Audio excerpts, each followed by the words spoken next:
Doctor Morshed again from new York city. আজকে আমি cataract নিয়ে আলাপ করব এবং ক্যাটারাক্ট থেকে কিভাবে আপনি রক্ষা পাবেন সেই ব্যাপারে কিছু আলাপ করব। ক্যাটারাক্টটা হচ্ছে যে কি? ক্যাটারাক্টটা হচ্ছে যে একটা আমাদের যে আইতে যে লেন্স আছে ওটি যদি ক্লাউডি হয়ে যায় এবং টিপিক্যালি আমরা সাধারণত খুব ক্লিয়ার দেখি, তো এমত অবস্থায় এটি এটি ক্যাটারাক্টের হওয়ার সম্ভাবনা বেশি থাকে। হ্যাঁ, তো ক্যাটারাক্টের সিমটম যেটি বললাম ব্লার্ড ভিশন, তারপর অনেকটা ক্লাউডি ভিশন লাগে, ডিম টাইপের ভিশন হয়ে থাকে, রাত্রেবেলা হয়তো দেখতে আপনার অসুবিধা হয়ে থাকে, তারপর লাইটের অনেক সেন্সিটিভিটি হতে পারে। হ্যাঁ, তারপর অনেক হয়তো ব্রাইট লাইট আপনার প্রয়োজন হতে পারে কোনো কিছু দেখার জন্য। অনেক সময় আপনি যে লাইটটা দেখছেন সেটির চতুর্পাশে একটা হ্যালো ধরনের কিছু দেখতে পারেন। অনেক সময় আপনার আই গ্লাসটা খুব ফ্রিকুয়েন্টলি চেঞ্জ হতে পারে, অথবা ডাবল ভিশন দেখতে পারেন, এই ধরনের সিমটম। তো কি কারণে ক্যাটারাক্ট হওয়ার সম্ভাবনা বেশি থাকে? সাধারণত মোস্ট ক্যাটারাক্ট যদি আইতে যদি কোনো ধরনের ইনজুরি হয়ে থাকে, তারপর প্রোটিন বা fibres in the lens begins to break down যদি হয়ে থাকে, তখন এটি হেজি বা ক্লাউডি টাইপের পিকচার দেখা হয়ে থাকে। হ্যাঁ, তো তো হাউ ক্যাটারাক্ট ফর্মস, অ্যাগেইন এটি যখন লেন্সটা ক্লাউডি হয়ে থাকে তখন আমাদের যে কালার পার্ট আছে যেটি আইরিস, সেটি পিছনে যে লেন্সটা আছে তো ওইটিতে কিন্তু এফেক্ট করে থাকে এবং ফোকাস করতে অসুবিধা হয়ে থাকে। হ্যাঁ, তো আমরা আমাদের বয়স যতই বাড়তে থাকে আমাদের লেন্সের যে ফ্লেক্সিবিলিটি আছে সেটি কমে যায়, তারপর লেন্সটা ক্লিয়ার একটা লেন্স হয়ে থাকে এবং থিকার হয়ে যায়। তো এই জন্য এগুলা সাধারণত ওই যে প্রোটিন বা ফাইবারের কথা বললাম এগুলি ব্রেকডাউনের জন্য এই ধরনের হতে পারে। তো তো ক্যাটারাক্ট কিন্তু অনেক ধরনের হতে পারে। এটি সাধারণত লেন্সের সেন্টার যদি এফেক্টেড হয়ে থাকে এটাকে আমরা বলি নিউক্লিয়ার ক্যাটারাক্ট।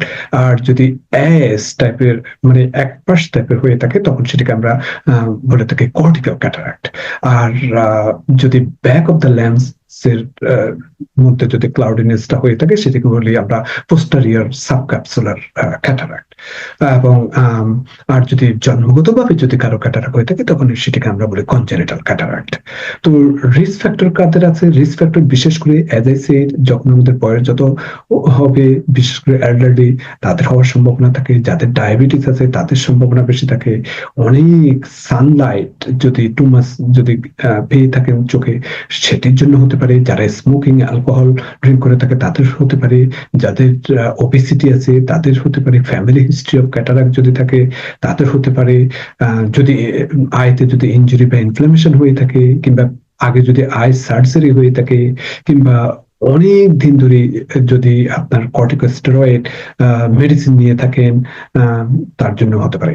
এখন মেইন যেটি আমরা বসে রয়েছি যে শোনার জন্য কিভাবে আমরা প্রিভেন্ট করবো সেটি হচ্ছে যে নাম্বার ওয়ান হচ্ছে আপনাকে রেগুলার একটা আই এক্সাম করতে হবে, এবং বিশেষ করে যাদের ডায়াবেটিস আছে তাদের তো মাস্ট, এবং অন্যদেরও বছরে একবার যাতে আই এক্সাম করা হয়ে থাকে সেদিকে খেয়াল রাখবেন। ধূমপান অবশ্যই, no to smoking, I always say that no to smoking, no to alcohol. হ্যাঁ, এই দুটো জিনিস আমাদের ধর্মেও এগুলি মানা। হ্যাঁ, তারপর অন্যান্য যে বিভিন্ন ধরনের হেলথ প্রবলেম আছে যেমন ডায়াবেটিস থাকলে, ব্লাড প্রেশার থাকলে এগুলো যাতে কন্ট্রোল থাকে সেদিকে খেয়াল রাখতে হবে। কোলেস্টেরল যদি যদি থাকে বেশি থাকে কোলেস্টেরলকে আপনার নর্মালাইজ করতে হবে, যদিও এটি প্রত্যক্ষভাবে ক্যাটারাক্টের সাথে সম্পৃক্ত নয়, কিন্তু কোলেস্টেরল বেশি হলে কোলেস্টেরল ব্যাক হবে রেটিনাল আর্টারিতে এবং পরবর্তীতে অন্য ধরনের সমস্যা দেখা দিতে পারে। তো ব্যালেন্স ফ্রুটস এন্ড ভেজিটেবল খেতে হবে। এটি কিন্তু খুবই ভালো যে ফ্রুটস এন্ড ভেজিটেবলে অনেক অ্যান্টিঅক্সিডেন্ট থাকে, এবং এই অ্যান্টিঅক্সিডেন্ট কিন্তু আমাদের আইকে অনেক বেটার করতে পারে, বিভিন্ন বেনিফিট দিতে পারে। হ্যাঁ, তারপর হচ্ছে যে ওয়ার সানগ্লাসেস যখনই আপনারা বের হবেন, বিশেষ করে খুব সূর্যের আলো যদি থাকে তখন আলট্রাভায়োলেট লাইট, বিশেষ করে আলট্রাভায়োলেট বি রেজ যেটি আউটডোরে থেকে আমরা সূর্য থেকে পেয়ে থাকি সেটি থেকে প্রোটেকশন পাওয়ার জন্য আমাদেরকে সেই রকম গ্লাসেস ব্যবহার করতে হবে। তো আশা করি ভালো লেগেছে। ধন্যবাদ। Thank you.